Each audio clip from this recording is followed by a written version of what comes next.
Hi, it's AJ, and it's time for the last step.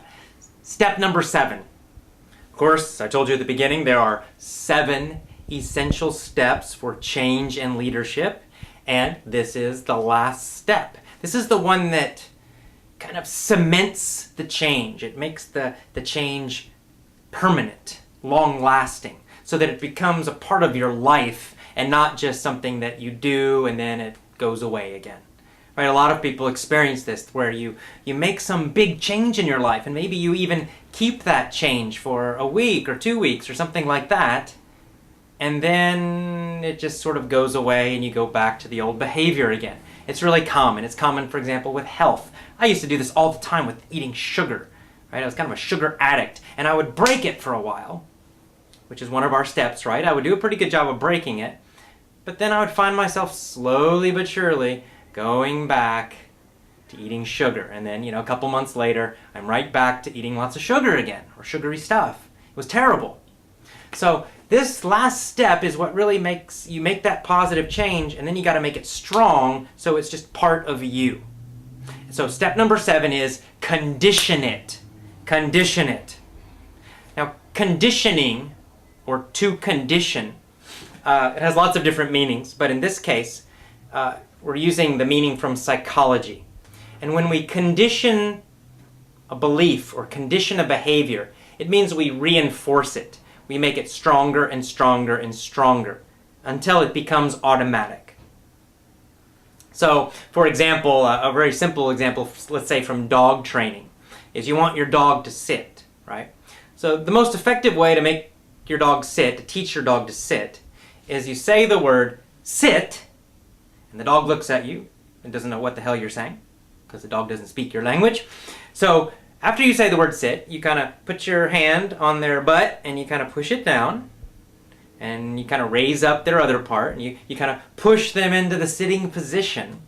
And then as soon as they are in that sitting position, you go crazy with love and attention. You're like, good dog, oh, and you pet them and you say, good dog, good dog, good dog, and you have a big smile and your voice is really high like this, and the dog kind of, gets all excited. And in the beginning, the dog's not quite sure what's happening, but the dog knows that it's good, right? And so then your dog kind of stands up again. And then after they stand up again, you look at them and you say it the same way and you say, sit. And then you again take your hand, you gently put them into the sitting position, and as soon as they reach the sitting position, you go crazy and you have a big celebration. Oh, good dog, oh, great, great, great, great. I taught my dog to do this. I used to have a German Shepherd Chow mix, and this is how I taught her to sit and to stay and all this other great stuff. And she was really smart, but this is how I did it. It was just through conditioning, positive conditioning.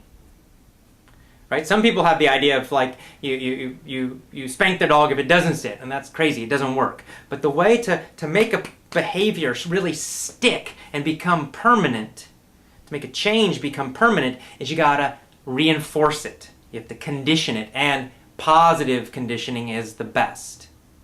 So everyone knows this. If you've taken any kind of psychology course, you've heard about this. Now the problem is people forget the other 6 steps. Right? So if you just try this step, then what happens is that you have this new thing you're trying to condition. You're trying to reward yourself for doing something new. But then it's also battling the old one. And the problem is the old one usually wins because the old one has years and years and years of conditioning. You've already had many, many, many years of pleasure and other good things attached to that behavior. For example, my sugar eating. Well, I'd had years and years and years of enjoying sugary desserts and foods. So just trying to make myself eat broccoli and then being happy about it, it only worked for a short time. But if you do the first 6 steps first, then you've got the new behavior, and then you got to just condition it and you're set. It's going to work and you're going to do it the rest of your life. So what's the simplest way? Again, with conditioning, with reinforcing, there's so many techniques that I can teach you about this. I'm just going to teach you the most basic, simple one. And in some of our other programs, I teach more advanced things. And that goes for all of the steps. And in this series, I've taught you kind of really basic things for each one. And then in our membership program, of course, we teach many, many, many more techniques that are more advanced, more powerful, and a little more complicated. So anyway, let's stick to the basic and the simple. So the basic idea is positive reinforcement. All that means is you're basically rewarding yourself for the new behavior that you created. And what's the best way to reward yourself? Well, the most simple way possible is just to make yourself happy. And the way to do that is just to celebrate. You just celebrate, yay! And you act stupid again. I already told you to slap yourself in one of the steps, and now I'm going to tell you to do more crazy stuff. Now I'm going to tell you to do something really crazy and happy, which is to just jump around like a crazy person, throwing your hands in the air and celebrating. Again, you can do this by yourself, but what you're going to do is every single time you do the new behavior, you do the thing that you want to do. If it's English, then every time you listen to English, say you've put in your iPod and you listen. Immediately after you finish, you're going to celebrate. You're going to go, yeah, yeah, yeah. And then you're going to say really nice things to yourself. You're going to say, I'm great. I rock. I'm fantastic. And you're going to kind of go on this tirade. A tirade means it's like you just talk and talk and talk without thinking. But it's a positive tirade. People can do this in a negative way, like an angry tirade. They just say, God damn shit, fuck, and they say all these terrible things really fast. Well, you're going to do the opposite. You're going to do a really positive tirade about yourself. I'm great, I'm fantastic, I'm amazing, man, I'm so smart, I am awesome. And then you're going to jump around, yeah, yeah, yeah. Okay, it's crazy, so you can do it by yourself if you want. But this is actually super powerful and super important because you're teaching your brain, you're programming your brain to like this behavior. And another important part of this is you have to do it every time, and you do it even if you only do the behavior a little bit. Okay? So you don't make yourself study 2 hours and then celebrate. Yay, I studied 2 hours. No, I mean if you just study for 5 minutes and then you stop.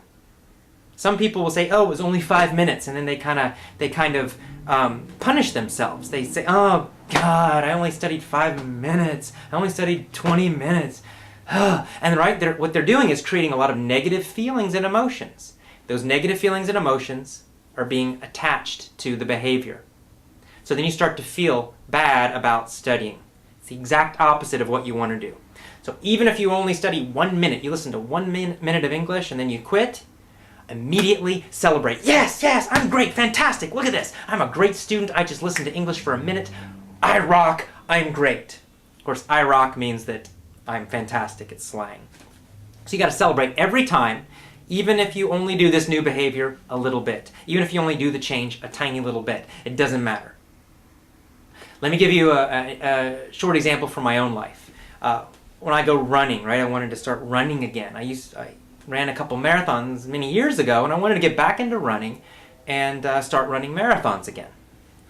Well, in the past when I would try to get back into running, I had all these ideas about, marathon running, I'm training for a marathon. So if I only ran 3 miles, I would kind of get upset with myself. Oh man, I only ran 3 miles, that sucks. I used to run 20 miles, right? So what I'm doing, I'm attaching all these negative feelings to the behavior that I want, which is running.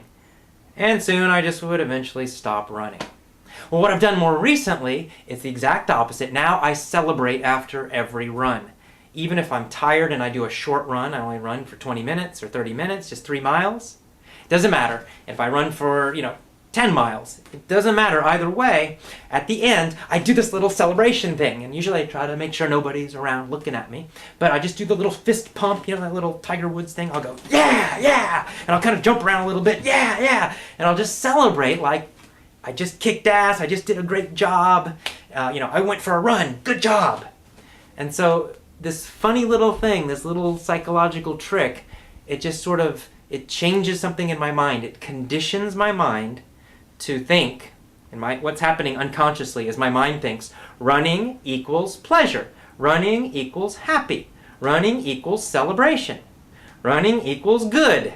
That's what the programming is that's happening kind of, unconsciously, sort of deep inside your brain.